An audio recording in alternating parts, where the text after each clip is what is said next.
Welcome to the show. This is your Keep It Real, Keep It 100 boy, Digital Pit Boss. And tonight, we got another one, the Kemetic Reconstructed, 1876. This is a Pan-African study, the pre-Garvey years. You know, this is an area of study where these Kemetic dum-dums that you hear all over the goddamn internet these days, they're not going to talk about no pre-Garvey. They don't know nothing about it. You are not going to get these dum-dums. I just recently gave the Amin Ra Squad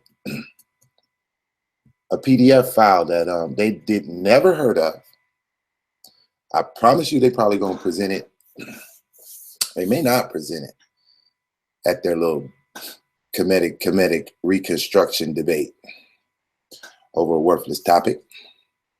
But anyway, y'all, we're going to get into this. This is the pre-Garvey years.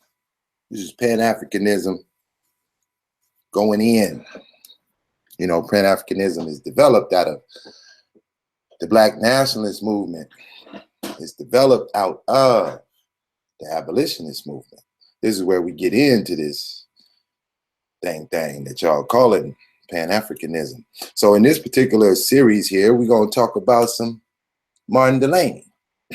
Now, be honest with yourself. You done heard from all of these Kemetic so-called RBGs running around here, and tell me, you didn't even heard from these non-RBGs, these so-called Kemetic teachers that all they run back to is Dr. Ben, right? How many of you honestly can say that you have ever heard of who dealt with this Kemetic information out of the African Americans here on the continent of the United States, and know that Martin Delany was the first one to make an attempt at dealing with it as an African American here in this country? Think about that. Okay, so I'm gonna share my screen with y'all for a second, but let me get my little my rock box going on. Peace to the famo, peace to the chat, peace to all of those who supporting this channel. You know, I see a little bit of rise going on, so I appreciate that. You know, people are watching my videos and commenting on my videos. I really, really appreciate that. So I try to stay current. I try to give you something that's thought-provoking, something a little different than what you see. You know, as you see, I'm coming on late night right now because I like to give them fools a second to throw themselves off the building, right? See which way they're going to throw themselves off the building today. You know, so let's get into this a little bit. I'm going to share my screen with y'all. And this is my partner. He came out with a brand new drink, right? Okay, that ain't what we're dealing with right now. But we're going to get over here. And where we at? That's page 81. Okay. So this is what we're dealing with today. This is a picture of your man, Martin Delany, right? Let's blow this up. Let's give y'all some info around here, because Martin Robinson Delany, born 1812, transcended in 1885. He has made an enduring impact on the African American life and history. His academic and professional activities include work as a medical doctor, a politician, an author, a publicist, a novelist, an explorer, an army officer, right? Martin Delany and Egyptology. Now, you know, anybody want to follow along or whatever, they like to get, you know, read this outside of what I'm covering. I'm just doing a little light narration since, you know, we way before Garvey with this. Deal with my man Martin Delany, and Martin Delany had to deal with in his time Egyptology, right? So you can find this. You can find this thing on uncleonline.com. Just type in Martin Delany Egyptology, the PDF, and you should find this particular site, so you could be educated a little bit about what he did, right? So now, I'm gonna skip down a little bit. I've been reading through this thing for a minute. I've been sharing this information for a minute. If you're not really in my group, Fraternal Order of Pan-Africanism, this might be new to you. But if you've been in my group for the last year or two, this ain't nothing new to you. So, hey, this is the first time you see me do a video on it, though. So we're going to bring this at you. And we're going to deal with what Martin Delany thought, right? What was his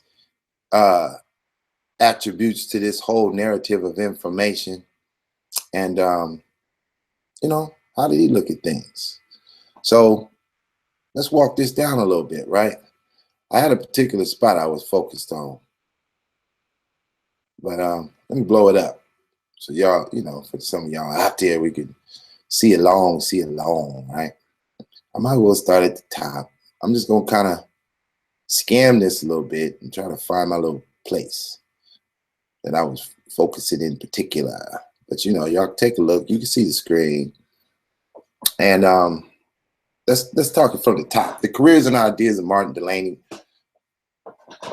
have had an enduring impact on African-American life and history. His academic professional activities include the work as a medical doctor, politician, author, publicist, novelist, explorer, army officer. Throughout his life, Delany was extremely active politically, having a deep faith in the capacity and ability of self-determination of African Americans to shape their own future. He is called a Black nationalist because his theoretical and practical commitments were always grounded in the awareness and, at times, almost exclusive concerns with the social, political, and economic and institutional development of the advancement of African Americans.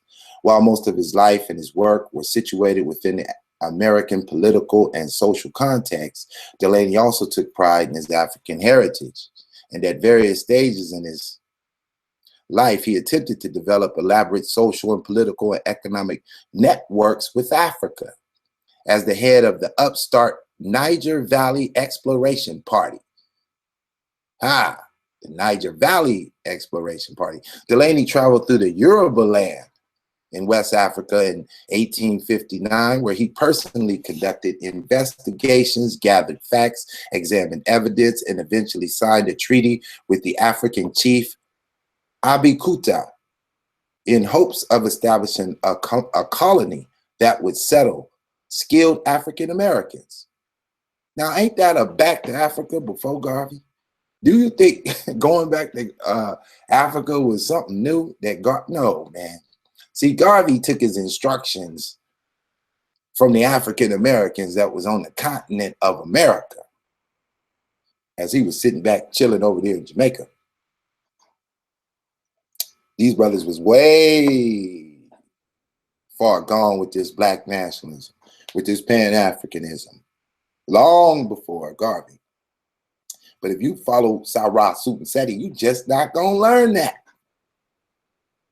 If you following Young Pharaoh, you just not gonna learn this, because Young Pharaoh learned from Sarah Seti, and you know he got 2 ups for his masters to be really, you know, coming on. But see, now if you follow Sinetta TV, man, you're gonna be confused as hell if you was watching tonight, because that shit was ridiculous. All I heard was Kemetic this, Kemetic that, dumb nigga this, fuck that nigga that, this dumb bitch over here. Just some stupid ass shit all day long. And god damn it, the numbers just be growing. The goddamn channel just flying out the rooftop. I'm like, boy, I understand. We sitting at home, we want entertainment, you know. Y'all might get another good one out of me one day, but I'm just gonna sit back and relax, because I'm not mad at what they trying to do. It just, they make all these bold statements and all they gonna do is fall fat on their ass, and another one of them Negroes gonna get him a little bit of paper and move on out the hood and start talking shit about Sinetta TV. Watch what I tell you. Next one to catch fire, get him some paper, he out. He don't want to be dealing with all that nigga shit that they do over there. Don't none of them know about Martin Delany. You is not gonna hear about Delany dealt with this Egyptology, right? Let me go get my chat box real quick. Hold on, y'all. Y'all gotta let me get this, because you know y'all be, look, I still got that up. Bing bang bip. All right, let me grab this chat box so I can see, just in case you know y'all want to say a little something to me while I'm rocking. I ain't gonna focus too hard while I'm reading though, because it kind of throw me off. But I appreciate y'all being in the room. And let's teach a little bit of Martin Delany, a little Egyptology, and what Martin Delany thought about, the Metu Neter being deciphered and all that type of stuff. Because he's dealing with it long before them. All right. So where I leave off at here, I'm just kind of skimming through this. So don't worry about if I jump around, because we're not doing an in-depth study. I done already gave y'all the website that you guys can go in and read this with a critical eye, because, some of y'all read better than me, comprehend better than me. I just ain't never met none of y'all, but I'm sure you're out there. But so far, all of these Kemetic dum-dums that they threw in front of me is ridiculous. All right. So now, so I'm just going to jump right in here. In his scholarship on African antiquity, Delany was clearly the first African American to attempt to visually present and translate Egyptian hieroglyph in a text scribed in his own hand.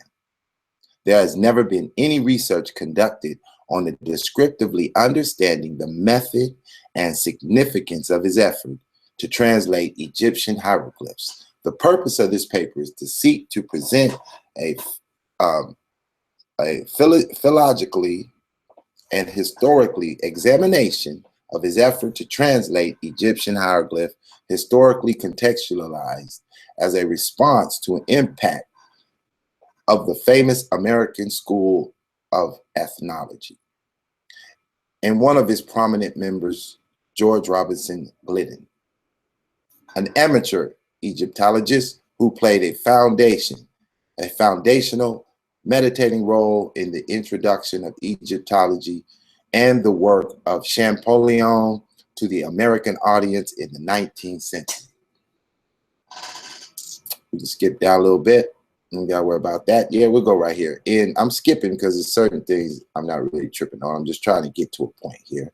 But in 1879, Delany submitted this verse of the reader's reflection as part of the conclusion statements in one of his final major publications of his life, entitled The Principia of Ethnology.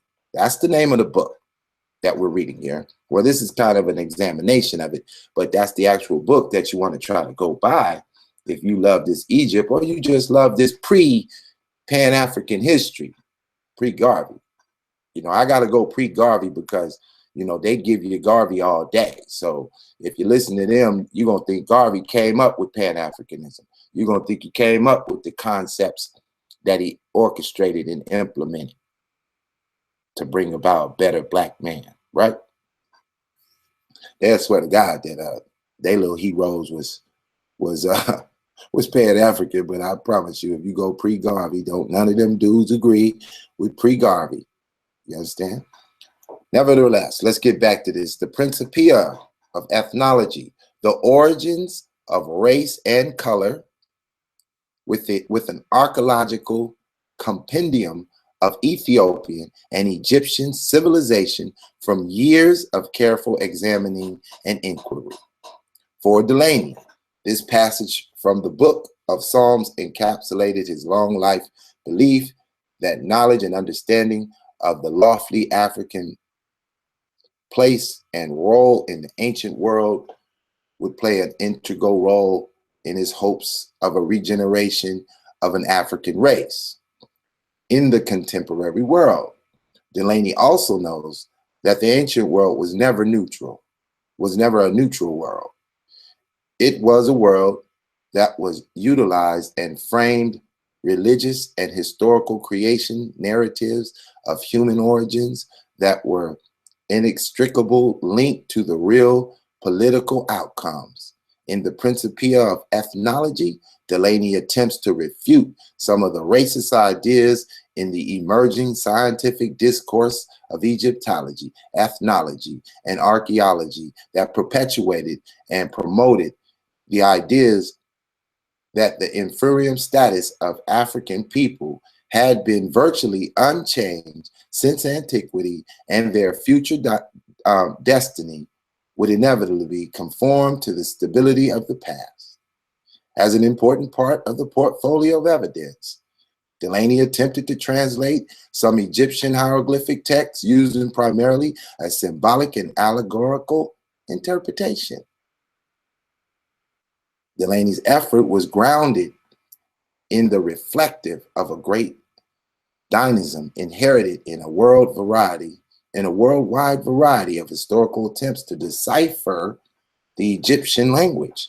In the early 19th century, Egypt could only be understood and interpreted within the frame of reference based primarily upon the Bible, classic Greek, and Roman writers, and or multidimensional layers from the symbolic language transmitted through the institution of Freemasonry and sundries of other esoteric interpretations relevant to the European resistant Renaissance thought, art, and architecture.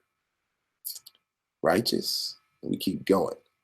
Despite many observations and reflections on the ancient Egypt from various classical Greek and Roman writers, we have no textual evidence that demonstrates any appreciable mastery of the Egyptian hieroglyphic systems of writings by the 5th century AD. Even an Upper Egyptian priest named Polo, author of the book entitled Hieroglyphica, evidence in the ability to fully understand the language of his own cultural heritage. For Polo, each glyph was viewed as a symbol and allegory, as a unique container and conduit of meaning.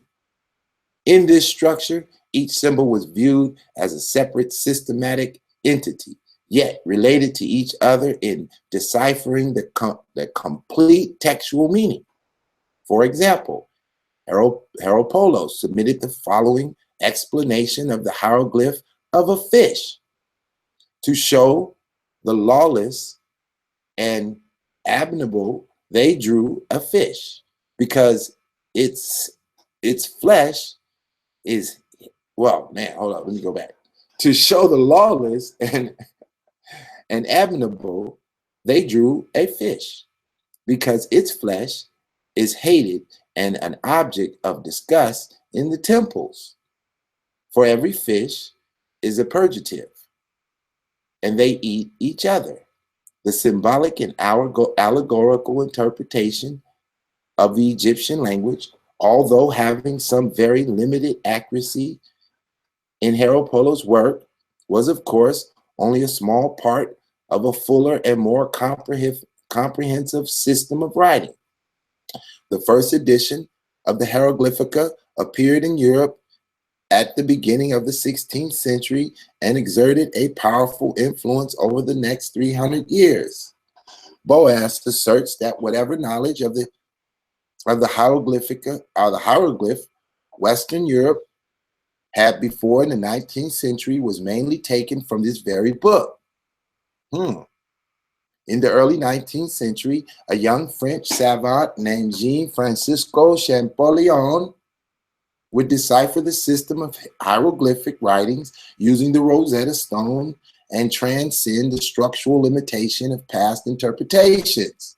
Although the catalyst for the Champollion's effort to decipher Egyptian hieroglyphs was motivated in part by Freemasonry, his eventual decipherment, communicated in a famous letter to M. Dacier in September 1822, would forever rapture the allegorical frame and reference common to all prior interpretations. Champollion's discovery introduced a new frame of reference that inevitably impact the future interpretations of the Egyptian past. The decipherment of Egyptian hieroglyphs is constituted by three distinct yet interrelated components: the system of hieroglyphic writings, the script of the language, hieroglyphic heretic, demotic, Coptic. Let's go back. Let's read that one again. The decipherment of Egyptian hieroglyphs is constituted by three distinct yet interrelated components. The system of hieroglyphic writings, the scripts of language, hieroglyphica, hieratic, demotic, Coptic, and the successive stage of the old language, Old Egyptian, Middle Egyptian, Late Egyptian, Demotic, and Coptic. It is important to note that at the time of Champollion's death in 1832, the complete decipherment of Egyptian hieroglyphics was still very much an ongoing process and not a static discovery that began to end with Champollion. Nevertheless, most scholars were eventually compelled to accommodate Champollion's discovery with their previous knowledge. There were many frames of reference based on Bible, classical Greek, Greco-Roman writers, and Freemasonry still competing after Champollion's discovery, especially in the Americas, where the first academically trained American Egyptologist, James Henry Breasted, did not occur until the end of the 19th century, well after Delany's 1897 publication. In the minds of many, Champollion's discovery provided no evidence that a more scientific frame of reference was preferable to other frames of reference based upon the Bible, classical Greco-Roman writers, and Freemasonry. Some scholars accommodated the discovery and viewed it as a complementary to their pre-existing frame of reference. Others attempted to use the discovery as a basis to begin the gradually disdainable Egypt from prior frames of reference, and still many others like Delany engaged Champollion's discovery in some ways, while still believing in the primacy of inherent historical frames of reference pre-Champollion. Delany used Egyptian hieroglyphs to draw consistent parallels with his Christian religious outlook, which largely informed his historical perspective.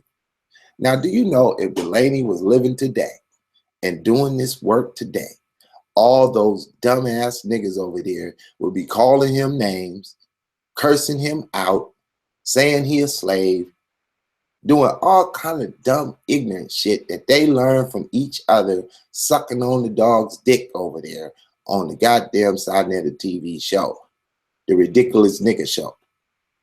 That's what they would be doing, simply because he's a Christian and he's using the information that he has to operate and move forward at his time. This is how stupid these niggas are sounding. None of them is going to ever leave a legacy that can fit to the toenail of Martin Delany Robinson or Martin Robinson Delany. They just not. They're going to be looking stupid. They don't know this man, brother, and stuck on Dr. Ben because Dr. Ben came up out of a United Nations coalition and was sent on a mission. He had a mission. Anytime a black man come to America and start yelling, throw away your Bible, you should start scratching your head and say, what the hell are you talking about? You don't match up with what we got rocking over here. That's why they don't know. That's why Pit Boss got to come way in the end of 2016 to introduce the conscious community to Martin Delany's work in Egyptology. Because Sarah Susan said he don't know about it, so he ain't going to speak on it. Young Pharaoh don't know about it because he's been listening to the Amun Rock Squad and to Polite and them niggas. They ain't going to talk about it. And Mr. Shaka Upmost, he damn sure ran away from it. They don't know anything pre-Garvey. When they tell you who they master teachers is, they telling you where the beginning of their information come from, and that's from Dr. Ben. And Dr. Ben ain't mentioned Delany. Did he? If he did, they didn't mention what Dr. Ben mentioned. But Pit Boss know about this and posted this information ever since I've been in the community. See, I was sitting over in my little group, the Fraternal Order of Pan-African, dropping all this shit back to back, but I only had about 500 people. And I couldn't get on Sinetta TV to let people know I was over here rocking with the real shit, because I was pro-Bible and they anti-Black history. They anti-Black American history. So they're going to be biased because they, you know, they the biased news channel over there. The 102 mean that it's off by 2. It ain't 100. It's leaning fat on one side by 2. It ain't going to keep it 100. That's just the way it go. You got to do some research on your own.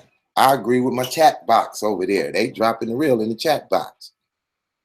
You can't follow these dumb now. These is called the pickpockets. The pickpockets of the conscious community.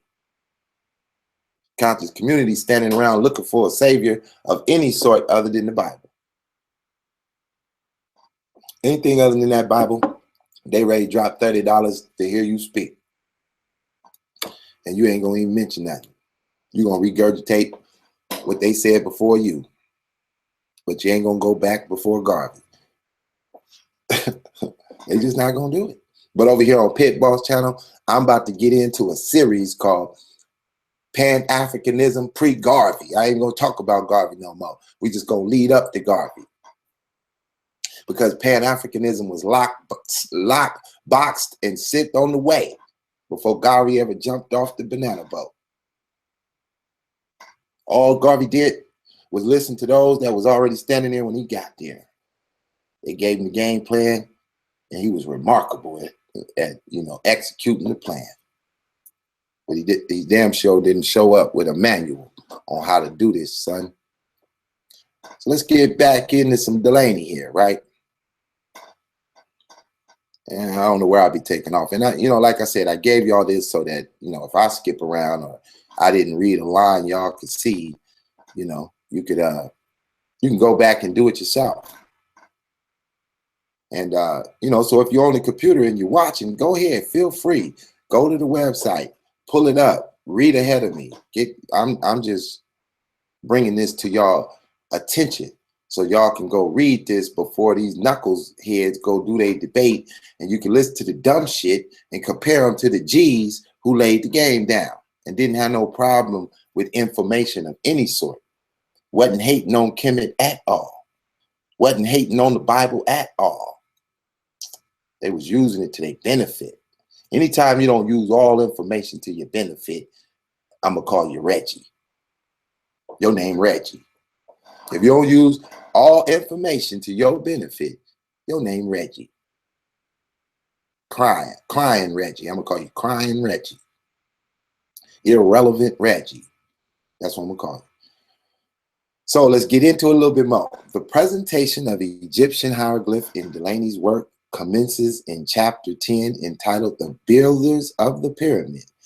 Before submitting the first images of the Egyptian hieroglyph, it is significant to point out that Delany highlighted the Greek writer Diodorus Secundus. Hey, don't sweat me about these names. I don't read these names every day. And the 1st century BC Greek historian, to initially ground his perception of the treatment of Egyptian hieroglyph. As Delany notes, Dorius emphasized and elaborated on the symbolic and allegorical nature of the Egyptian hieroglyphs. See, now this is where I think that the young Pharaoh cat is going. He ain't got no other way to go but to find this. I wonder if it know about this, because this is heat rock. This is the first African American to attempt to deal with this subject. Shit, how many years? This is 75 years before Dr. Ben even stepped foot in America. Damn, that's a long time. And the best y'all can talk about is Dr. Ben. When we got 75 years of Black folks working on all types of shit before he show up. And then he show up and say, throw away that Bible. And he produce this bullshit we watching on Sinetta TV. All that shit is a product of Dr. Ben's teachings. Because he the master teacher, that's to tell me. I got his books laying down somewhere. I ain't never picked one up. Long. I read through it. As soon as I seen it was an integrationist code book, I threw that shit back on the shelf. All right. let me keep cracking. So as Delany noted, read that. Let's move down a little bit. I'm just skipping through a little bit. We're just checking him out. We ain't going in deep detail today. This is just a little overview to introduce y'all. Pre-Garvey, pan-Africanism. We're dealing with black nationalism at the moment out of Martin Delany, and he dealing with hieroglyphics and deciphering and dealing with Champollion and the white folks who trying to desecrate the information written by the ancestors. All right.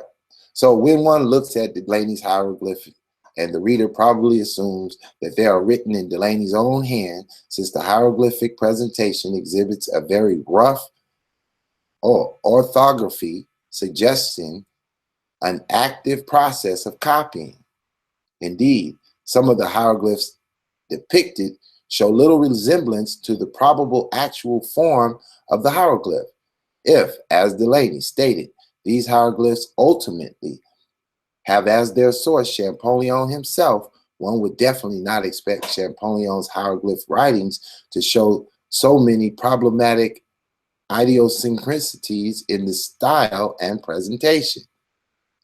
The problem is further compounded by the fact that Delany does not provide the reader with any direct book citation upon which is based his analysis, due to the fact that the reader might indirectly conclude that these initial hieroglyphs were copied from the Drake of Argyll Primeval Man, a work that plays a prominent and central role in Delany's reflections. Nevertheless, all these explanations ultimately fail to establish the derived source of these initial hieroglyphs through Delany's provide one important clue asserted at the beginning of his work. Now, I'm going to stop right there real quick, and I'm going to say, see, Crybaby Reggie, he would be crying a storm right now. He don't got no primary documentation. He don't got no, man, he doing this by himself. He doing this first. He the first. He don't have a classroom full of black idiots on side net of TV to reference to. He got to just painstakingly figure things out. Now, he's prepared, though. He's late in the game in his life. He's been a doctor, a soldier, a revolutionary, a black nationalist, a pan-Africanist. He done been to the Niger Valley River.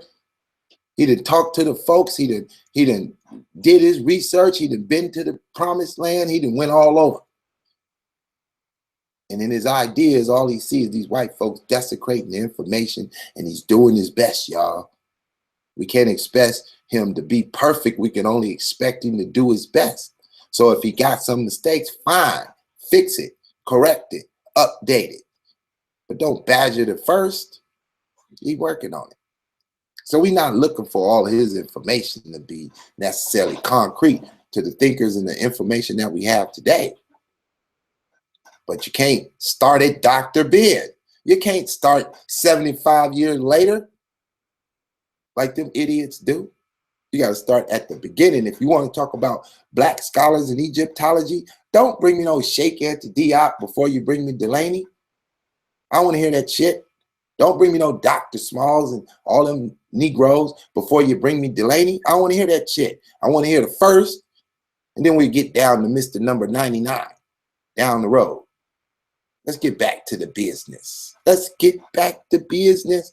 So he stated that the theories of Champollion, not Glidden, Champollion, not Glidden, and others, of the three creations of man, one black, the second yellow, and the last white. We discard and shall not come back as a theory, only as it shall be refuted in the general deductions of the treatise. Hence, Delany's Principia of Ethnology amounts to a complex internal critique of the refutation of major thinkers who have been often referred to as the American School of Ethnology, most notable Josh Knott, George Glidden, and Samuel Morton. Understanding these nexus between Delany's work juxtaposed against the background of a certain historical incident initiated by the American School of Ethnology yields greater clarity of his effort to translate Egyptian hieroglyphs. Joshua Knott received a medical degree from the University of Pennsylvania in 1827 and went on to become a prominent physician in Mobile, Alabama. In his scholarship, he attempted to transform and accepted explanations of racial differences based upon Bible to explanation grounded in the science. See, before the Rosetta Stone was used, the Bible was being used to break down Egypt, as the Bible gave the best information on the understanding prior to any decipherment attempt known to these idiots. Even if the Bible isn't a full breakdown of the Egyptian history, they wrote the Bible in 1611, the King James edition. What they know about deciphering Egypt? All they knew is they had these scriptures. And if they translate these scriptures into English so that the English speakers could advance their knowledge, they could use this to understand Egypt better, as they had nothing to understand it to begin with. But a dummy, whoever you are, nicknamed Crybaby Reggie, all dummies from this day forward is named Crybaby Reggie. Let's see what's going on in the chat room. Boy, y'all got a lot going on.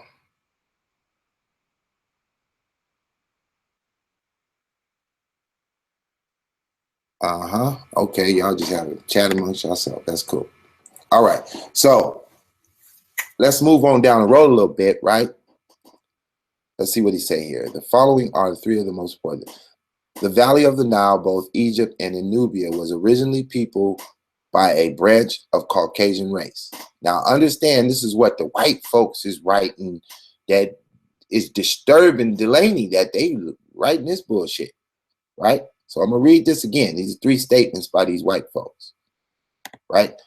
The Valley of the Nile, both Egypt and in Nubia, was originally peopled by a branch of the Caucasian race. Negroes were numerous in Egypt, but their social position in ancient times was the same that it is now, that of servants and slaves. The physical and organic character which distinguished the several races of men are as old as the oldest record of our species. So these are just some of the quotes ripped up from their information of these racist white folks. And Delany is like a man of the Bible, led by the Bible, and here comes the Bible resurrecting another soldier of God to deal with a civilized pagan or an uncivilized pagan who is taking a pagan ideology straight out of Kemetic. They're not going with truth. Delany is working towards truth, and his truth is empowered by the Bible. You can hate it or love it, but you still got to live with it. That's just what it is. See, they can't show you that. Now, if we could take Dr. Ben and shift him back in the days of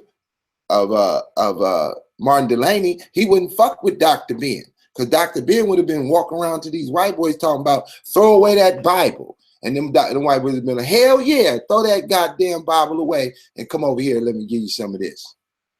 What we talking about. So he wouldn't even deal with no Dr. Ben talking some shit like that. He would be looking at that nigga strange, like, what you talking about? Nevertheless, man, that's why they hate the Bible, because they follow Dr. Ben. Dr. Beard hate Martin Delany because Martin Delany followed the Bible. And he using his biblical knowledge to pursue a more correct and accurate understanding of Egyptian hieroglyphics and what he considers his people. No separation. Bible is not dividing. The Bible is not slaving Martin Delany. You better throw that bullshit to somebody else because we got his writings. All right, so here we go. We're going to keep on marching. The tenor of races through illustration by Martin's work dominated the American landscape in the 19th century, and he played an extraordinary role in creating scientific arguments to explain Black inferiority that would endure in various forms well into the 20th century. The combined intellectual efforts of Knott, Morton, and Gliddon's resulted in the publication types of Mankind in 1854, a comprehensive work that represented a sort of zenith in the vigorous use of race science to regulate Africans to an eternal state of savagery. See, these niggas is devils over there because they following this white boy shit. They not following no black shit. Fake black power ass niggas. Because they doing what these white boys is doing. This shit right here is letting you know that these three white boys is jumping over there on this Egyptian shit, painting it white, using it to, what'd he say? The zenith for a vigorous use of race science. Y'all remember that quote, race science, to regulate Africans to an eternal state of savagery, primitive, and inferiority of the origins and the evolution of world people and civilizations. One of the most significant themes of his work was to assert that a comprehension of Black inferiority would no longer be understood through the medium of environmental explanations, but rather had to be sought through more enduring biological explanations. Who would come along and give you a biological explanation? All right, that comes down the road, a little more advanced work. But in his work, Delany challenged the deeper scientifics of this work because it marshaled a wide variety of scientific data to essentially prove that Africans were not merely an inferior type from the same human species, but they sprang from a completely different inferior species or type. In reflecting on the meaning of the work, Knott said that the Negro's questions was the one I wish to bring out, embalmed it in Egyptian ethnography. A speech given by Knott 4 years earlier to the Southern Rights Association in Mobile, Alabama, entitled The Natural History of Mankind. See, these white folks were so goddamn devilish that they had to empower the body of the people, the white people. They had to lie to them to get their ass to be down with this program so that they could continue on their bullshit. This is 1854. We about to get into that magical moment of the Civil Wars, and they steadily, this is the end of the slavery moment. Shit going down. Man, it's crazy. And you got these goddamn Egyptian reconstructionists trying to bring back that bullshit these white folks was pushing in the 19th century. It gets rough, man, when you got to deal with these knuckleheads, man.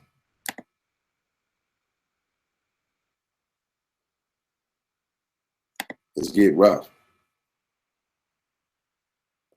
Y'all gonna have to support those who are fighting against this nonsense that they pushing, because y'all they support the shit out of them. Them niggas get $30 a pop, vans and thousands of dollars. You know, I yell, yo, support my channel. Not a goddamn dime fall in. It's okay though. It ain't no way to do this, y'all. We can't just keep this pace up, you know. I got shit to do. Y'all gonna mess around, I'm gonna be gone. Y'all gonna see me riding out with whack 100 and game and them niggas. Boy, I'll be laughing at you niggas like, nigga, I tried to help y'all when I had time. Wait till I get back to Cali. Y'all gonna love it. I'm gonna whip my camera out. We're gonna take a ride down the Pacific Coast Highway. I'm gonna show you how I used to do it back in the day. All right, let's get this cracking, man. Y'all want to hear about all that. The recognition of George Robbins Glidden as probably the most important individual responsible for the introducing in the field of Egyptology in the American contributes to an illuminating examination and fuller understanding of his undeniable impact on Delany's work. So Delany was really gonna dig in on that dude. Glidden is the dude. He really gonna dig in. I'm gonna miss down. We're not trying to get the whole breakdown of the white folks. Y'all know what they did. This thing is gonna get into how, you know, Delany started to break into this shit best he could. Don't forget, he doing this alone. I read through all this material before. This ain't nothing new to me. I mean, sometimes when I pull this stuff back up, I cover so much information that, yeah, I can't just remember everything I did at the time I was dealing with the information, but I know that it's there. That's how I bring this shit up on key. Say something to me, like I went on Side Net of TV, he talked about, what about the Bible? What has the Bible done? Nigga, what? 1759 on the island of Jamaica. Boy, I just went off the dome on his ass. But he cut me off. That's why I went in on his ass. I had to show y'all what the effect, how the effect worked. And here we go again. Now you can guarantee, now that Pit Boston dropped this shit on the goddamn conscious community that's paying attention to my channel, this shit about to pop up all over the place. Y'all gonna see people talking about Martin Delany trying to twist it. He was a Christian. He didn't know what he's talking about. They're gonna try to down him. Trust me, they got to, because too much Christian blended into into Martin Delany that you can't look at these niggas but other than a fool. Anybody going against this Bible when it comes to their master teachers. Just ask yourself, if we had to never have one of them, Martin Delany or Dr. Ben, which one would you give up? If you couldn't have one of them ever come to the planet, which one would you tell God, all right, if I can only have one of them, I want to get Dr. Ben and never have had Martin Delany? Or would you rather have Martin Delany and never have had Dr. Ben? Which one would you pick? Well, if you don't know nothing about Martin Delany and all you know is Dr. Ben, I guess I know what the answer be. All right, now, I skipped over all this stuff because I know y'all gonna be on it. Y'all gonna do some research. So now I'm gonna try to blow this up because it's very, very light. But what this is showing is his own kind of handwriting. I hope y'all can see this. And you know, his own little handwriting of these symbols that you see all them dudes printing on their t-shirts these days. Oh, well, Delany was doing this in 1876. And white boys were doing it before that. So now let's get down to a translation between the two. This is the great debate. This is the Mecha versus the Mecha. Has it been deciphered? This is the great debate done well over 100 years ago, before these idiot boxes, the idiot box that we get to see on YouTube today. So let's get into this. So Glidden steps up on the stage, right? He comes with his breakdown. So here he is. This right here. This is the sentence. Now, don't ask me to read this shit. I don't even deal with the Mecha. All them dudes who mastered the Mecha couldn't make a logo to say they like. They don't have no skills, no life skill sets. They got to sell you a book, right? So that's the line that's highlighted in green. Here's the translating from the white boy Glidden, the Glidden translation. May thy soul attain the Kuma, sick, Spirit of God, the one from the forms of Amun, the creator of all mankind, literally, man and woman. So now I'm going to read it with all the inscriptions. May the soul attain the Kwam, whatever you call that, the creator of all mankind. This is what they say. Oh, wait, my bad. I should highlight. See, I can't really highlight these little pictures. So somebody press a 1 if y'all can see these little inscriptions of the people's heads and things in the light gray. If y'all can see that, then I know you understand what I'm talking about. But this bird and this little bowl and this little watery ziggy line with the jug and the owl is supposed to be this statement right here. Now remember, when they're writing allegorical form, they're using pictures to describe things, and who in the hell knows what that means from city to city and state to state, right? In ancient Kemet. Say this owl right here. Let's take the old owl that we see, you know, the Illuminati owl that they use. Let's say on the west side of Egypt, that owl means getting money. But on the on the east side of Kemet, the owl represents money gone or something similar, but not quite the same. The way they using their slang on that side of town, right? And then you go to the halls of records and you get the proper interpretation, and it just means lots of money. So getting money is very similar to lots of money, but not really the same. Because you could be getting money, but ain't got a lot of money. So they use the same symbol because it suggests the intention of the thought. Now, here goes Delany. He goes for it too. Now he may be off too, but this is his breakdown. He says, O king, may thy soul, a viertel of never dying parts, as a boat upon the waters, run with thirst to the God of everlasting creators and makers, or builders of all things and all mankind. You see the problem? You got a bunch of pictures. You have nobody to hear utter the words. You have nobody to explain the idioms of the day. Do they got a book of Egyptian idioms? Because, you know, the Hebrews got a book of idioms where you can understand various phrases and what they mean at, you know, at a particular time. So you had dumbass Sinetta talking about the Hebrew wasn't even around. That word wasn't even around at the time that the ancient Egyptian pyramids was built. And then say, well, how you know? And well, I don't really know, but I can call somebody. Like, man, would you go around the other side of the camera and just hit the record button and shut the hell up? Damn. You'll never get off the ground until you understand your job function and do just that. Don't do nothing else but your job function.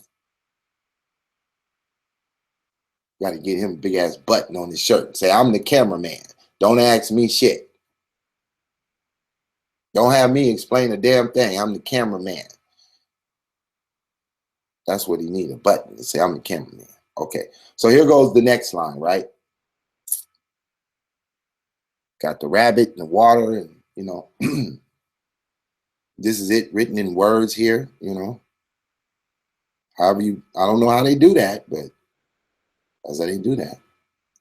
And here we go again. Here go the great debate, Kemet versus Kemet part 2. Going at it again.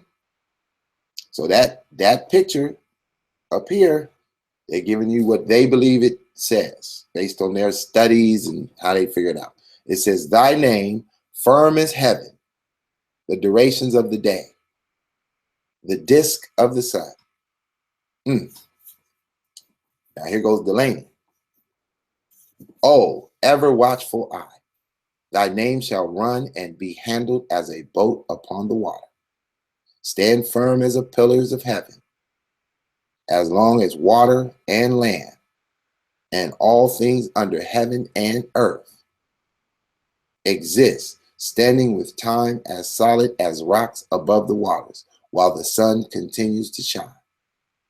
Now, the man who's writing this particular response paper here, I guess he know a little something, so he throws his translation.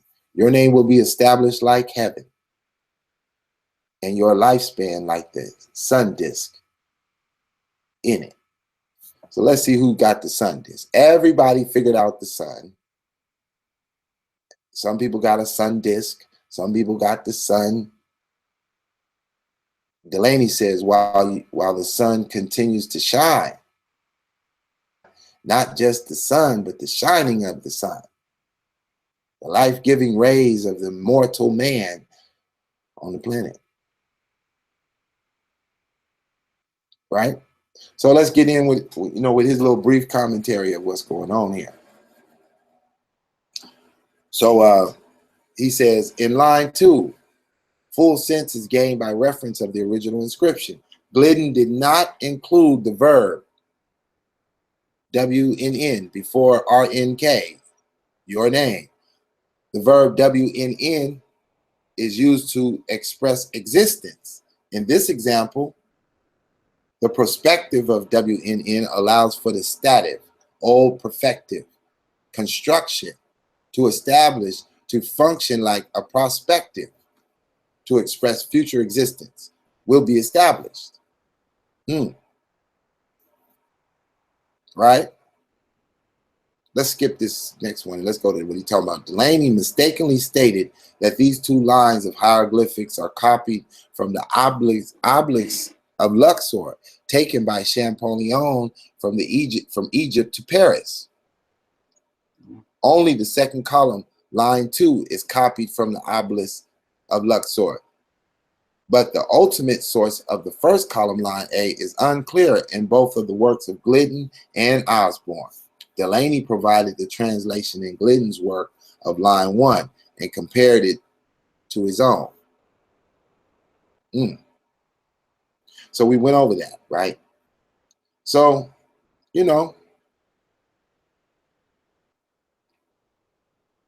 that's went down, man, in 1871. It was a breakdown. It was a breakdown. It went down. And, it was rough on a brother. Can you imagine? You're the only person in the United States dealing with a bunch of white doctors and professors, and you about to take on all of them by yourself and break down the Mechu Nechu to what's out there at that time. You ain't got no Dr. Ben, none of that to refer to. That's just that's what he had to deal with, right? All right, let's stop the camera, man. Y'all got enough of that. I just wanted to introduce y'all to Martin Delany and Egyptology. And let me get this. I'm gonna copy this link for some of y'all in the chat room. I could have did that earlier, but we're gonna drop this in the chat room just in case any of y'all want to save this page and go deeper in. Right? That's the PDF file I was just reading upon, and trying to give y'all something different that you're not going to get over there. So you could, for all of you who love that Kemetic information, there go your starting point. Now, obviously the man who's writing this particular paper can tell that Delany made a few mistakes. So, don't run over there acting like Pitball said that Delany broke down the Mechu Nechu. No, I'm just showing you where this information begins. Yeah, I got connections in Baltimore all day long, all over the place. I've been all over the country long before I ever walked in the conscious community. Pitbull's been to all the states. I've been to Maine, everywhere, got homies everywhere. People from my city moved out of my city all over this country. I got homies everywhere. Anywhere I go, the first person I'm going to connect with is somebody I've been knowing for 20 years or plus, off the muscle. Then he going to let me know who he locked down in that city, and we're going to pull up. So it don't matter where I go. I'm telling you, I've been all over this country. Everywhere I go, one of my homies live there. I got a lot of homies. Trust and believe it. That's to my man. You know, and then I know Unc is from Baltimore. Unc of the Almond Rock Squad. He probably mad at me right now since I'm chopping off their head, but you know, that's what we do in this conscious community. We still cool. He could take it. He a grown man. How y'all doing out there tonight, man? Did y'all enjoy this little bit of information? Is this helpful? Somebody write something in the comment section. Holla at your boy. Let me know. Did it add to the elevation? You know? And maybe I should drop a link. You know, let me see who, I like people, let people in my chat. Let y'all go ahead and come on in, man. Make the conversation interesting. We up late nights. I'm just up in here trying to give y'all something different. Now, this is just a little bit of my pan-African history studies that we're gonna be getting in over time. So whenever you see me put that in the comment, understand I'm about to bring y'all one of my Pan-Africans in the lineup, and we're gonna show y'all how this Pan-African went down long before Garvey showed up. It's not that I'm against Garvey at all. I'm 100% with everything Garvey, but I can't talk about Garvey because he in all they mouth, and they won't talk about anything before them, because if you do, you got to get into a narrative that destroys their narrative. That's why they don't do it. That's why they can't do it. But I'll do it. What's up, Adaya? Big homie. Man, I'm over here grinding with him, man. I guess nobody want to join the chat with me. I threw the link out there. You know what I'm saying? I will let it roll for a minute. But y'all not going to have me up all damn night. The late night hours. But we going to rock. I'll rock with y'all for a little longer. If y'all write something, let me know which direction you want me to go with this conversation. I'll go and get into it. My little chat room kind of half sleep over there.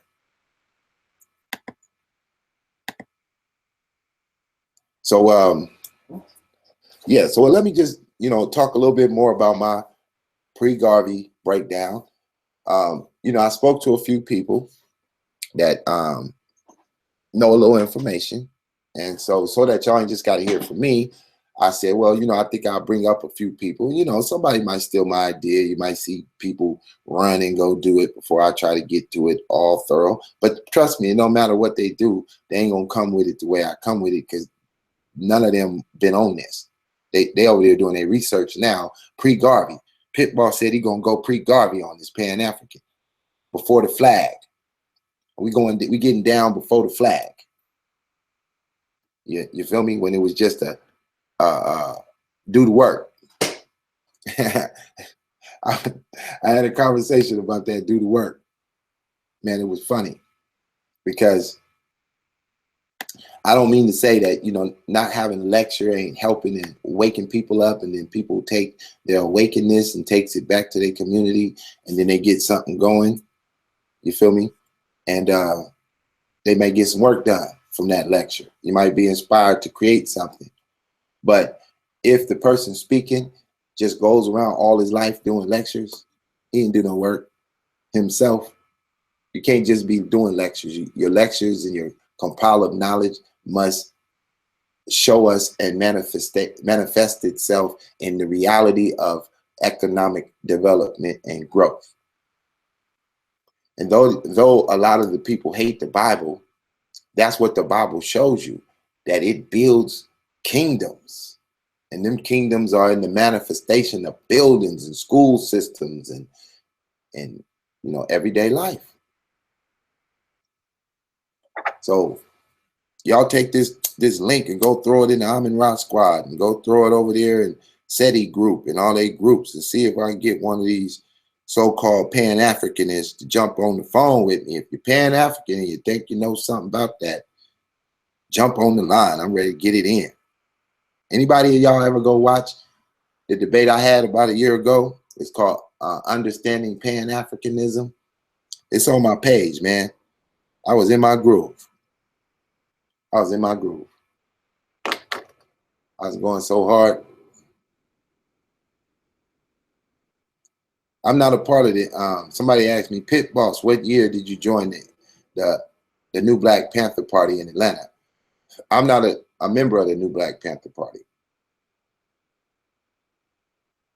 What I do for the New Black Panther Party is I film for them. And, I met the brother and we just hit it off. And somebody else sees a question. I'm going to get to the questions. Don't probably appreciate y'all posting the questions in the room. Give me something to talk about. But yeah, I'm not a member of the New Black Panther Party. I just help them do the work. I come out and I film the information to bring it to the people. I'm the signet over there, right?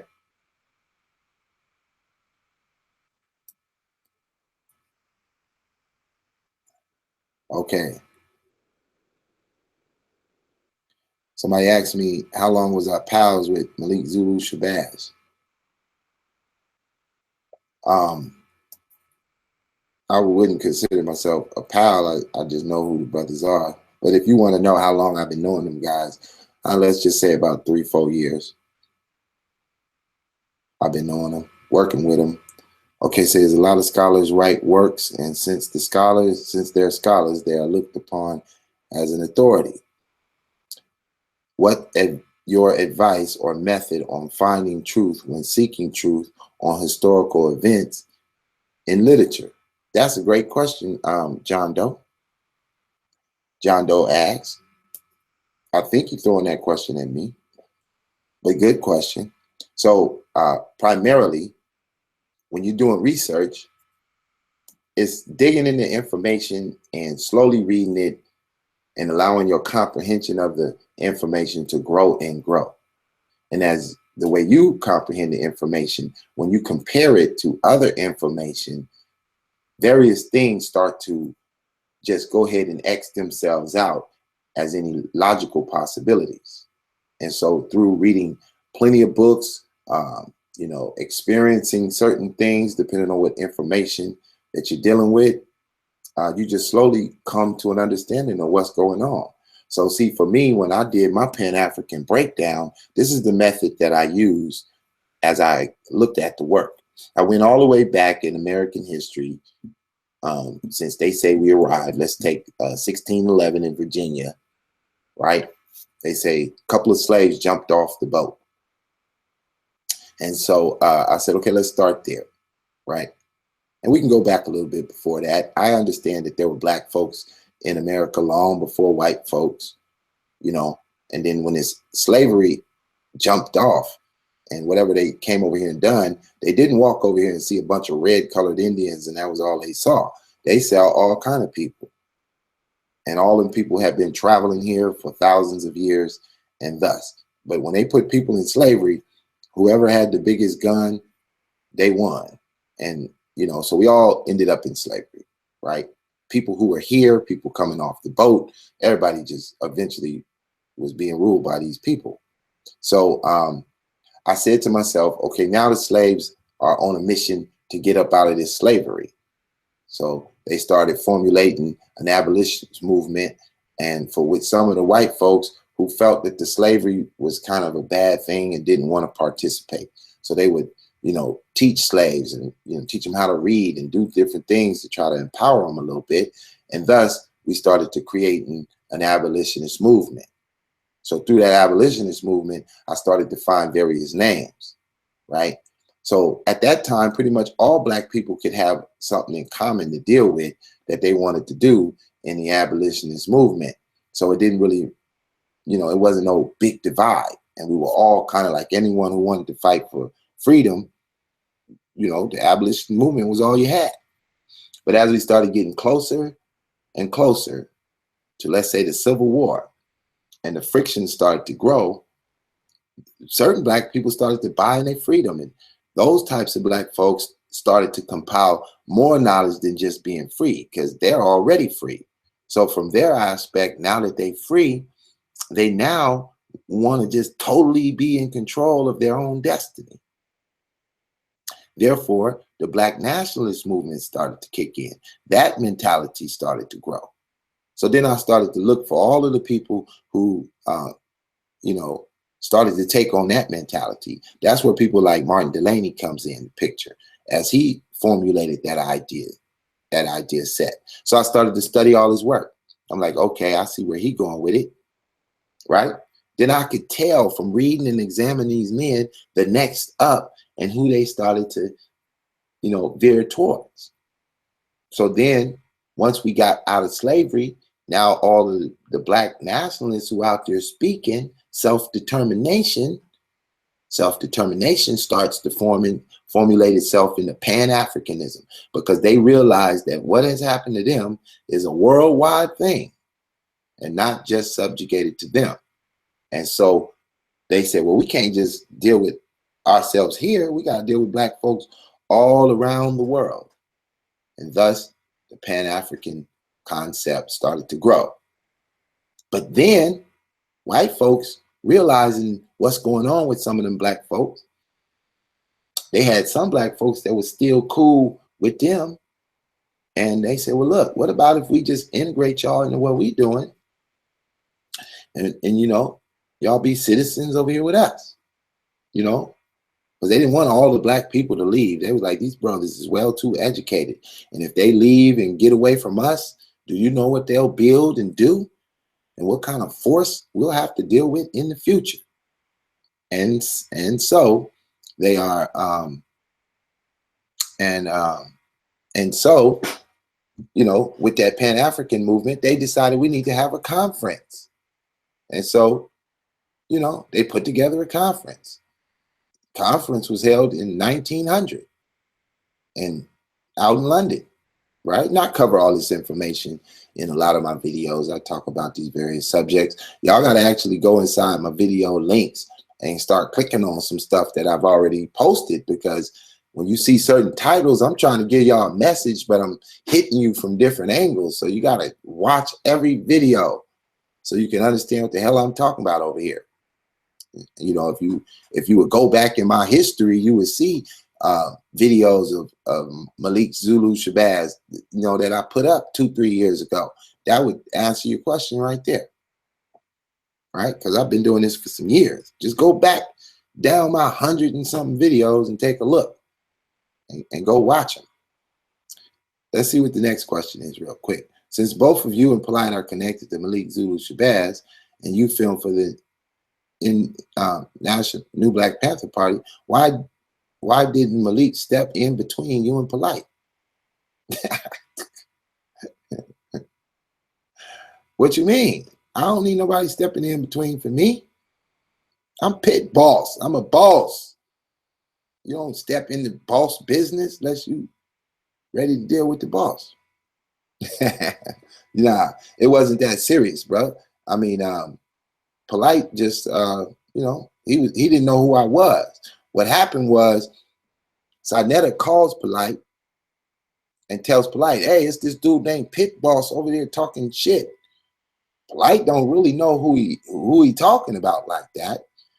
And so Sinetta put a battery in his back and juiced him up, had him all hyped up on the phone. He's like, I'm gonna call him on the 3-way. So when they called me, I realized from the moment of the conversation that Polite, I know he don't really know me, right? And so when he gets on the phone and he talking this and talking that, I was like, oh, he don't really know who he talking to. So, you know, I let him jump out the window. Go and jump out the window. See how far it is to the ground, right? And he didn't know, so he just going on because he's pumped up by Sinetta based on a lie. In my analysis, I said, shit, it looked like to me, Sinetta's so mad at Polite that he lied to the brother to get him to go head up with some shit he know he can't handle, hoping that I would destroy his enemy for him. I wasn't gonna do that to the brother. You feel me? I talked a little shit, you know, in the hype of the video. I wasn't really tripping. Now the brother asked me, this is Unc Ra 999. Unc Ra, I'm gonna put this link out there. Now you got a few videos on your page. You got 39 subscribers, you know what I'm saying? I get a lot of people subscribing to my page, right? And they don't be having no subscribers. So I know that they are like some sort of internet cyber soldiers that anybody could have sent. The government could have sent. It could be Sinetta and them, one of their little minion trolls out there. Now, if y'all want to keep asking me questions, these thousands of questions, you know, hit the goddamn link. You don't got to show your face, but let me hear your voice. Let me see if you're a white boy, a Mexican, a black. Let me hear you. Because, you know, you got 1,000 goddamn questions. And if you don't hit that goddamn link, I'm going to stop asking you bullshit ass questions because I'm smarter than you and I can read into these bullshit questions. I don't mind answering none of them. I just want to see if you don't mind asking them on the goddamn show so that everybody can hear you. Because if not, you know, I ain't tripping. So let me back up and let me go check what you writing, you know, when you first come in. Yeah, you want to know, are you part of the new Black Panther Party? Answer that. Are you part of the new Black Panther Party?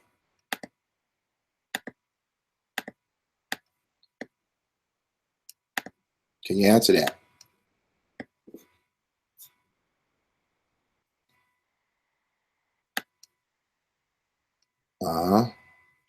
You want to answer that question or no?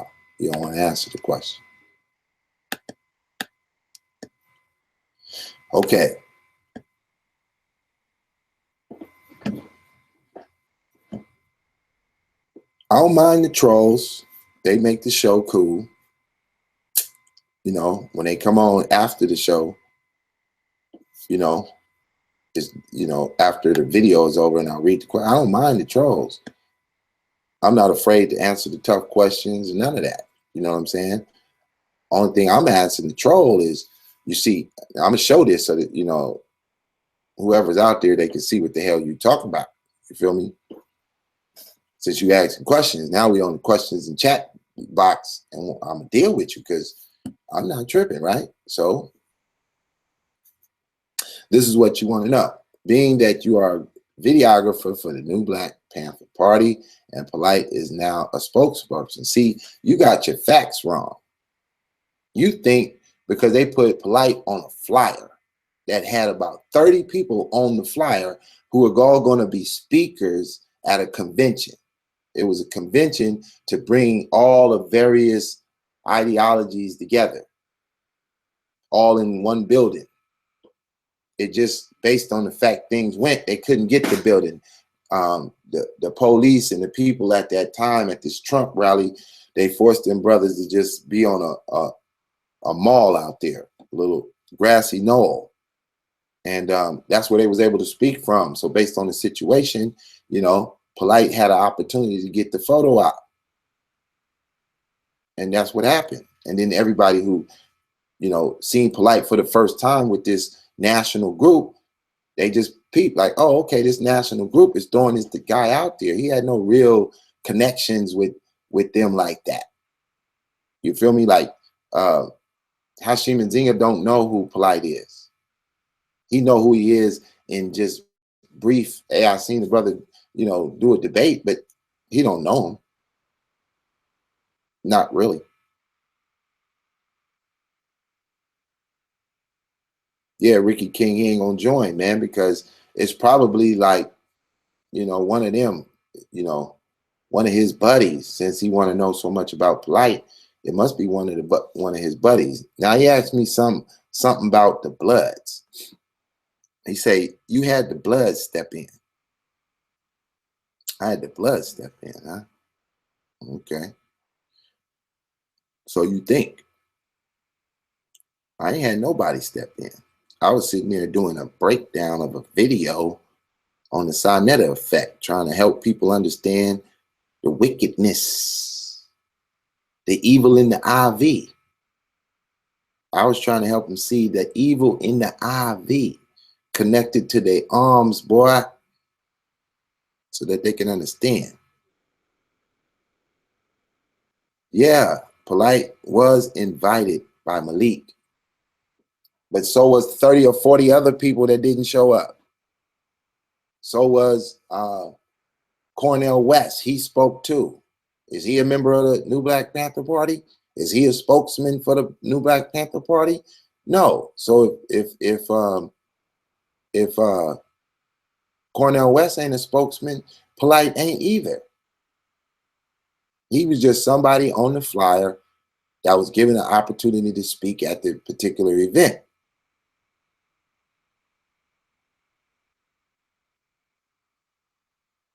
Get him, MJ Black, playing games with your boy. But I'm cool. I don't mind. The brother, obviously, let's go to his page. Let's see what's cracking with your boy. Let's see what you're over there doing. Let's, See, now, this is what the agents look like, right? Unc Rod 999, 39 subscribers.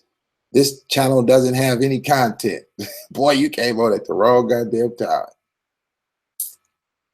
You ain't got no content. You got a picture of the moon and the sun and a chemtrail. You're just an agent, man. You could be anything. You could be a cyber soldier. Who the hell are you asking all these questions? You could be Polite. You could be the Pale Arab. I don't know who the hell you are. You could be Javin Bullets, one of my haters. But this is what your page looked like. You don't seem to be relevant. You don't seem to be real. So since you're scared, when they come on like this, they're scared. They're trying to hide themselves. I'll go ahead and deal with you. I ain't tripping. I know how to not answer the stupid questions. So you got 30 or 40 other people didn't represent the New Black Panthers in the Cleveland on TV station. Right. See, now your questions are just getting really ridiculous. I put the link to the channel. I done already told you, you don't have to show your face, but you're going to have to hit that link so we can hear you. Somebody came in. Let me see what's going on. Maybe not. But I see you're not going to hit it, right? You got a lot of questions, too. Just some old agent shit. Hey, so for all y'all who checking me out, who not really familiar with this conscious community, this is what they do. This is what they do, right? This is what they do. This is what they do.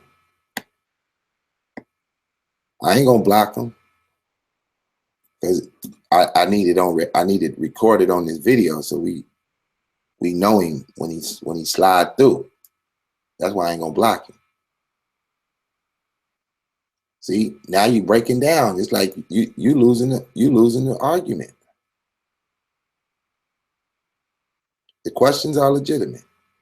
The only way the questions are legitimate, is if you hit the link and ask them. But if you're just gonna sit there and type because you don't want us to know who you are, then the questions aren't legitimate. The questions are being posed by what we call secret agents working inside the conscious community movement to cause mass confusion to an already confused group of people. That's being taught by the Reconstructionists. The Kemetic Reconstructionists. That's all y'all got, is teachings of the Kemetic Reconstructionists. They're going to give you this Kemetic debate.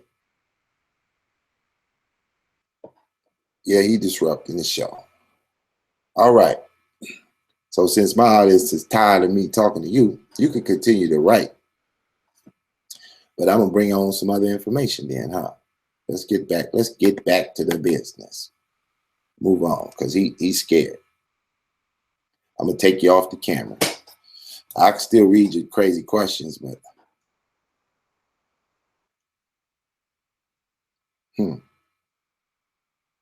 trust me, partner. You want to know who Pit Boss is? Go watch my videos. Get me some views. Look at you. I'm done with you, man. You soft. You won't hit the link. If you won't hit the link, what you talking about? So let me see if I can pull up some other good information before we shut this one down. Let's go back to Kemetic Reconstruction, right? So that y'all can understand what's going on today in the aspect of Kemetic Reconstruction, right? All right. Hold on, let me go back and share my screen again. And take you over here. Y'all bear with me about 30 seconds or so. I'm gonna pull this up. We're gonna deal with this Kemetic Reconstruction. Hey, Ricky King, getting it in. Yeah, if y'all just take these little agents that come on the channels and understand, they don't want to stand under the pressure. They don't want to hit the link and come on in the room and see and go toe to toe with you and see if they can handle this verbal assault, this Mike Tyson verbal punches I'm gonna throw at you. See if you can handle this. If you can, I'm gonna be amazed. I'm gonna be like, look at this one. Boy, they taught this one well, right? Let me go share my screen again so we can get into this Kemetic Reconstruction, right? All right. So y'all can check this out. Neo-paganism. Kemetic Reconstructionism. Kemetic Reconstructionism. Kemet is an ancient word for Egypt.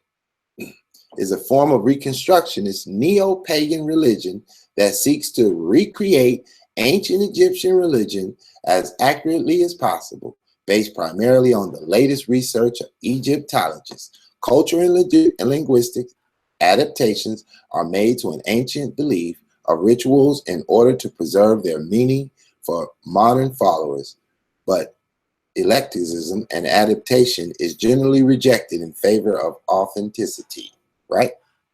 So organizations and preset. There are many Kemetic organizations, but also a good number of Kemetic Reconstructionists who are not part of any specific organization. Membership in an organization is not compulsory to worship the ancient Egyptian gods. The largest Kemetic organization is the House of Neter, or the Kemetic Orthodoxy, founded in the late 1980s by Tamara El-Souda. It's gained official recognition in the U.S. as a religion in 1994. Sidua underwent her coronation by the Nesut Bidi, the pharaoh, in 1996 through ceremonies performed in Egypt, and is known now formally within her faith as Her Holiness Sekhmet Ra Mayat Ra Septa Ra Hekwatwa Ad Netsubidi of the Kemetic Orthodox faith. In 2000, Sudi earned her master's degree in Egyptology. The House of Neter is headquarters at the Twa House in Joliet, Illinois, and followers of the faith around the world correspond via the internet. Several Kemetic temples and organizations maintain Egyptian-style priesthood with a hierarchy of part-time and full-time priests. In addition to the chief priest embodies in the pharaoh ruler, these organizations include Kemetic Orthodox House Netchers, Pre-Ankh, and Church of the Eternal Source. The Ankh, Hatwa, whatever that, Nuhati, Netra, among the lesser-known groups. Some Kemetics maintain, in keeping with the Reconstructionist idea that exists in the living pharaoh, a Hebrew word and the Egyptian term nisut is still required.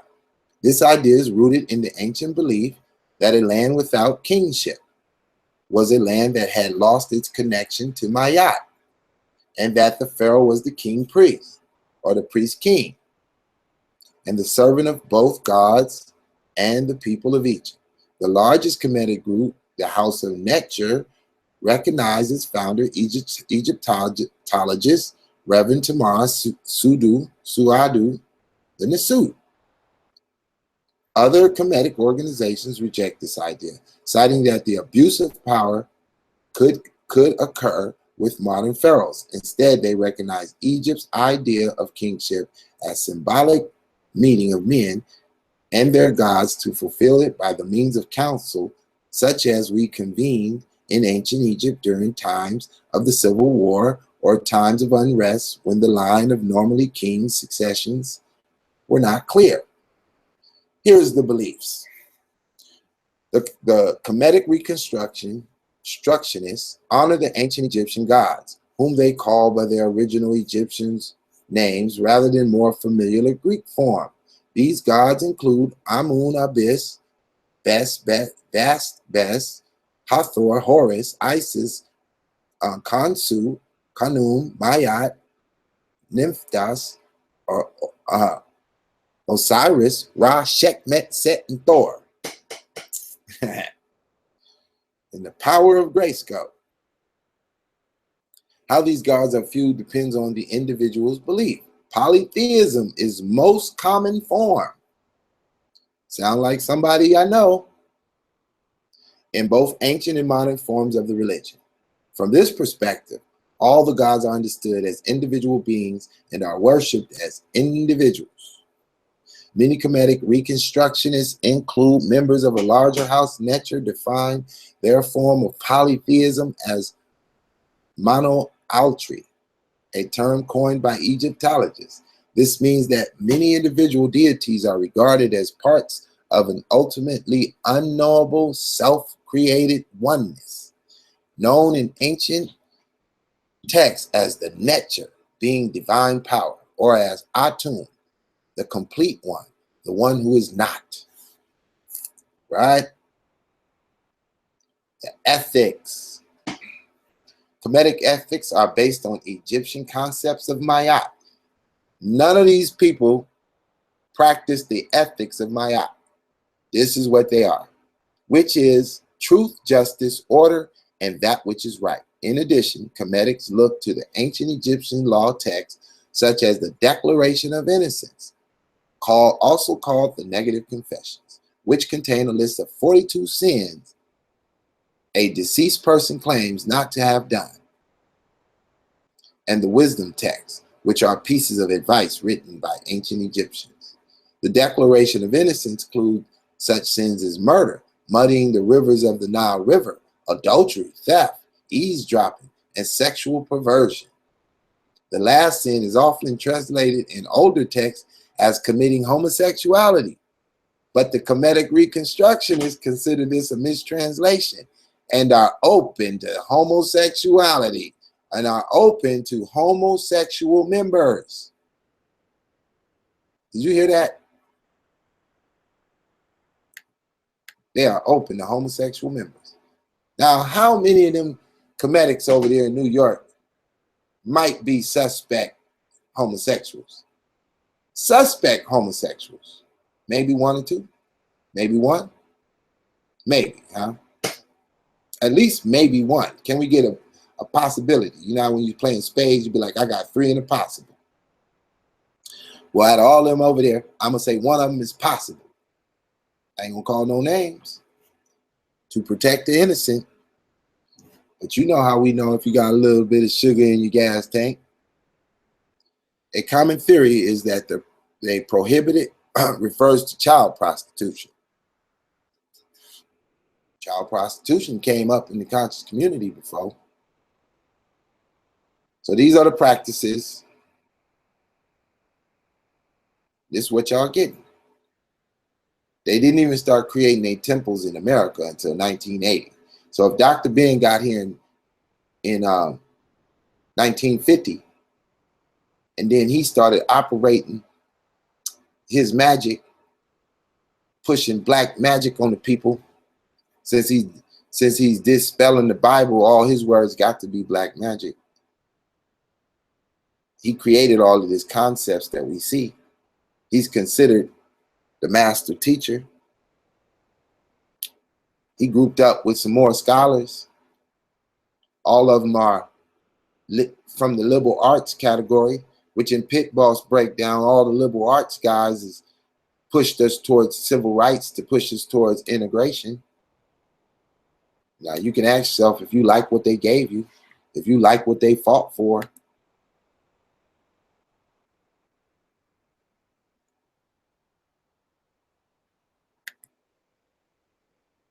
It goes down. So that's what you get. Kemetic Reconstruction. You're inviting homosexuality into the black community when you jump up over there. Now, if you're keeping it real and you've been down with this Kemetic information and you done actually been to some functions and you done been to some late night parties, now don't sit here and act like you ain't seen some funny stuff going on, right? Because they got it built in. They got it built into the belief, to the acceptable system. I'm not saying that they all involved with that. I'm saying that it's acceptable.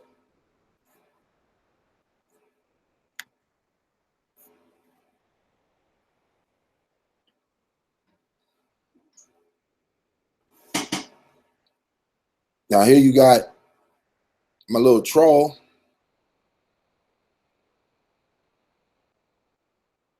coming in the room. He want to ask me 100 questions about the new Black Panther Party. Now he done got upset because I stopped paying attention to him and damn near jumped out the window. He won't hit the link and face off. He's scared of that. Well, you could drop a video around here and piss some people off, huh?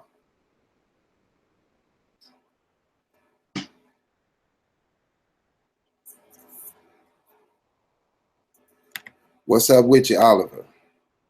Oliver, what's happening with you, folks? Appreciate you, man, supporting the platform, man. Let's get this thing built up. I need to get on 1,000 views so I can compete with these dudes. I got a call from some of my entertainment homies. I think they heard my videos. They start calling my phone. So I'm gonna pull up on one of them, see what he's talking about, see if I can get him on camera. Tell him I need your support to show these folks how I get down. Then, you know, blow up on them. So let's get this dude on camera. You know, we got to get these agents. We got to teach them how to stunt. So y'all can see this is what I go through. This is what I have to go through just to do a video. What'd he say? So whoever this Unc Ra 999 is, he say, gotta put Pit Boss on the suspect COINTEL Pro list. And all agents are faggots by nature because they are submissive to other men. See, you falling apart. You just falling apart, man. You can't handle these degrees of knowledge I'm locking in on your ass, huh?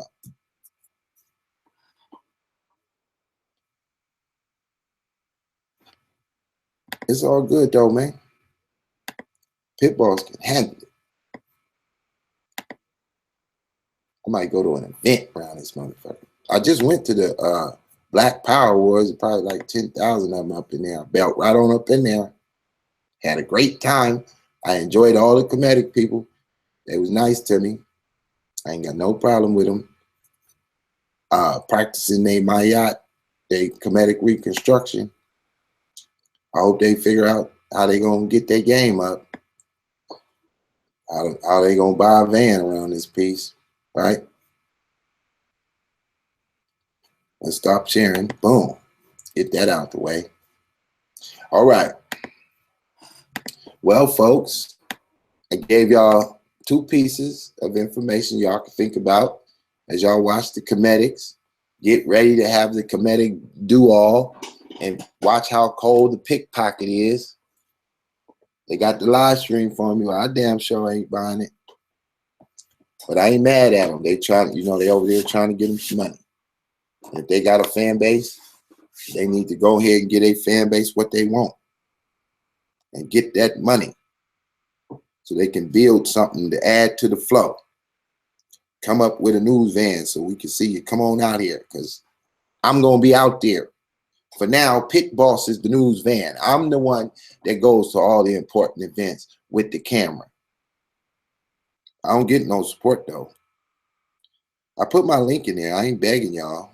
I'm just saying, hey, I'll turn up. Y'all send me $8,000. Pit Boss will turn up with it. That's all I can tell you. But, you know, that's what it is. So with that, people, I dealt with a troll. I dealt with some Kemetic reconstruction. I dealt with my first series. And I didn't go in deep. This wasn't nothing I really sat back. I just needed to address something. So I wanted y'all to see Martin Delany. I wanted y'all to know about the first African-American to deal with Egyptology in America. In 1876, Martin Delany writes his piece. I want y'all to read that on your own. Figure it out. You know, I want y'all to send me a message.